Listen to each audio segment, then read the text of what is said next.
রবীন্দ্রভারতী বিশ্ববিদ্যালয়ের টপার রাজ্যপালের কাছ থেকে স্বর্ণ পদক পেয়েছেন, তাকে নাকি এই দুর্নীতির জন্য তার চাকরি পর্যন্ত চলে যাচ্ছে। তিনি বলছেন যে আমি যে যোগ্য, আর কিভাবে প্রমাণ করব আমি যোগ্য। স্বর্ণ পদক প্রাপ্ত তিনি, দেখুন কি বলছেন। 16 সালের এসএলএসটি জয়েনিং, 18 সালে ফার্স্ট কাউন্সিলিং এ আমার চাকরি। আমার ইমোশনাল আউটবার্সটা হয়তো খুব বেশি হবে, কারণ আমার বাবা মা আমার উপর ডিপেন্ডেন্ট। আজকে দিনের পর আমি জানি না যে আমার কি হবে। আমি একমাত্র সন্তান আমার বাবা মায়ের। তো আমি স্কুলে সেরকম একটা খবর পেয়ে আমি ভীষণভাবে ভেঙে পড়েছি। আপনি কতটা যোগ্য? আমি অবভিয়াসলি, কারণ আমি ইউনিভার্সিটি টপার। আমি রবীন্দ্রভারতী ইউনিভার্সিটি থেকে মাস্টার্স কমপ্লিট করেছি। আমি স্নাতক স্তরে আমি ইউনিভার্সিটি টপার। আমি ফার্স্ট ক্লাস ফার্স্ট। আমি গভর্নরের কাছ থেকে গোল্ড মেডেল নিয়েছি। তারপরে যদি আমাকে প্রমাণ করতে হয় আমি যোগ্য কি অযোগ্য, আমার কিছু বলার নেই। এত বড় মানসিক একটা কাজ, এত বড় অপমান সামাজিক, কিভাবে মেনে নিয়ে গিয়ে চলবো জানি না। আমি মানসিকভাবে ভীষণভাবে ভেঙে পড়েছি।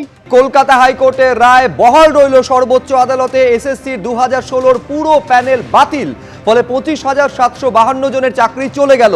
নিয়োগে ব্যাপক পরিমাণে দুর্নীতি হয়েছে বলে জানালেন সুপ্রিম কোর্টের প্রধান বিচারপতি।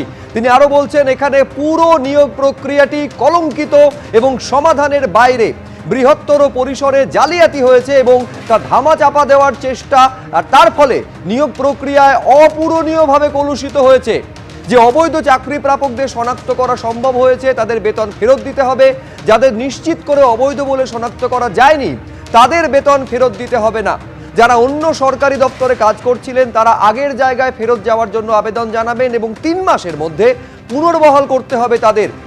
বিশেষভাবে সক্ষম ব্যক্তিরা নতুন নিয়োগ প্রক্রিয়ায় অংশগ্রহণ করতে পারবেন এবং যতদিন না পর্যন্ত নতুন নিয়োগ প্রক্রিয়া শুরু হচ্ছে ততদিন পর্যন্ত তারা বেতন পাবেন। চাকরি থাকলো ক্যান্সার আক্রান্ত সোমা দাসের।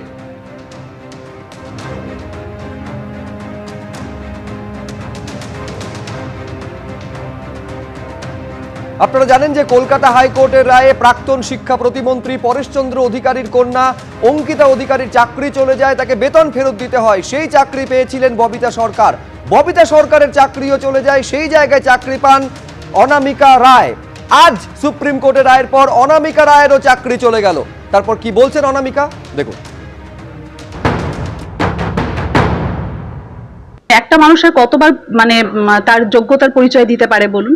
একবার এত লড়াই করে এত আমি যে যোগ্য সেটা প্রমাণ করে চাকরিটা পেয়েছি, আবার কিন্তু সেই ওই একই অযোগ্যদের তালিকায় আমাকে ফেলে দেওয়া হয়েছে। তো এর একটা মানুষের কতবার একটা কিছু, সবকিছুরই তো একটা বিরতি আছে। আজকে আমি 6 বছর 7 বছর আগে যেভাবে পড়াশোনা